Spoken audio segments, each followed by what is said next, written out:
I'm in my car again for this one because I forgot to bring something to protect my camera with because it's snowing. But it's Halloween, and Halloween is a crazy time. Kids and adults both dress up to get free candy and to match with their friends. It's a night where ghouls and goblins go to party. Now, I wasn't allowed to go trick-or-treating as a kid. I did a couple times, once or twice, because I absolutely begged my parents to. But yeah, my parents were hardcore Baptists, and that meant that Halloween, bad. Which I'm not saying it is or it isn't. People have their own personal convictions, and that's totally fine. I'm not saying you should or shouldn't celebrate it. But now, for me, I celebrate Halloween. It's fun, you know? I've always liked dressing up, and Halloween is one of the only opportunities I really get to do so, even if it's cringy. I've tried my hand at other things. I've tried my hand at cosplay. I've tried my hand at whatever. It's because I just like dressing up. I like becoming something that I'm not. I like putting on an outfit and makeup and acting as something different for a day. What I've come to realize in life is that sometimes we have on costumes that we don't even realize we're wearing. For instance, I can wear a pirate outfit and just be a generic pirate.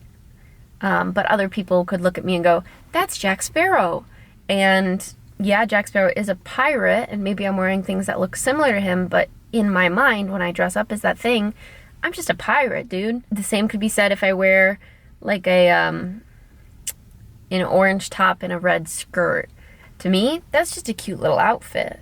To somebody else, I could be Velma Dinkley. And honestly, I think that speaks to a larger aspect of navigating relationships. I'm gonna go a little deep here. Some things are not costume by intention, but by perception. And some things, like our actions or our words or our self-preservation, our growth to become the person that we need to be, are not villainous by intention, but by perception. The person on the other side of your decisions, the one you never intended to hurt, may see you as a monster simply because they're only seeing it from their perspective. I've had to come to terms with this in my own life because I worried way too much about how my actions may affect somebody else, how they may hurt them to the point of self-destruction.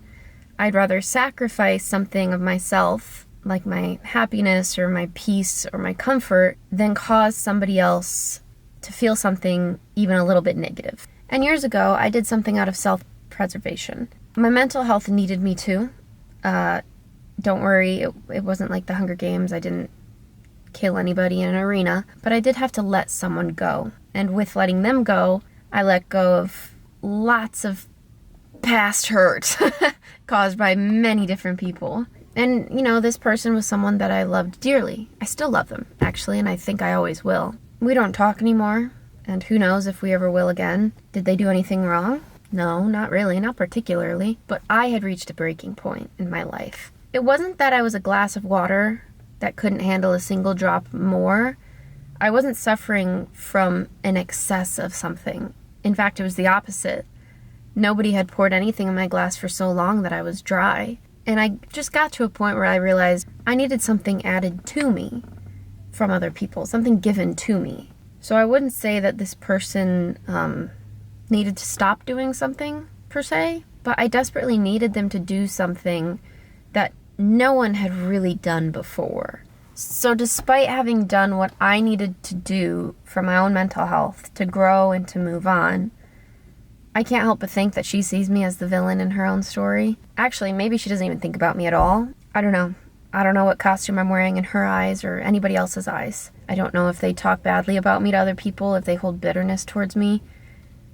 And quite frankly, it's none of my business. What I've learned through all of this is that there is no solution. I'm putting this on the internet because I'm sure that there are other people, maybe you yourself, who struggle with the idea of other people looking at you in a bad light. And to that I say, do what you can where you can, but at the end of the day, you're going to have to accept that you're not always going to leave happy memories in people. Even if what you did wasn't necessarily bad, or you didn't intend to hurt this person, how they feel is how they feel. And it's really hard to tell people not to feel something. So if there's an apology to be had, then do the mature thing and apologize. Do what you can to keep the peace. But if there's no convincing them, then yeah, you're just gonna have to accept that. They might be telling other people how terrible of a person you are, how wicked and monstrous you are, how the very mask that you might not even be aware that you're wearing is their very own boogeyman. What you can do to be proactive, because I might be a little sad and depressing in my videos, but I like to leave it on a high note. Do everything in your power that is right and good. Leave every single relationship, if you have to leave that relationship, mind you, knowing that you've loved them in the best way with no regrets. That way, even if they blame you for their mother's murder, you'll be innocent. It's a very hard thing and a huge shot to the pride to say, you know what, those people, they don't like me. That person does not like me. It's a very hard thing to see your own reputation being slandered when they go and they talk crap about you to other people. Of course, it's a very hard thing to do. It's a huge shot to the pride. Like, we don't like when other people talk badly about us. The fact of the matter is that even if we don't intend to hurt people, we're all still human, we're all still imperfect. And another thing you can do, which definitely a shot to the pride that nobody likes to do, and you might even listen to this and disagree wholeheartedly and say, I'm not doing that, you're wrong. Apologize even when you're not wrong. In moderation, of course. I'm not saying take the fall for everything. It's a blow to your pride, but if that's going to save the relationship, and if it's a relationship that you care about, if it's a bad relationship, maybe you should hitchhike out of town. But if it's a relationship that you care about, you're going to have to kick your pride to the curb sometimes. That's my 2 cents on that. Just something that I have been practicing. It's really hard to practice because it's kind of a passive thing to do. You just gotta sit there and go, yeah, that person probably hates me, and I'm just gonna have to get used to that. So that's all I have for you today. It was a chill one. Sit in my car. It's snowing on Halloween. Forgive without prompting, because revenge is for losers anyway.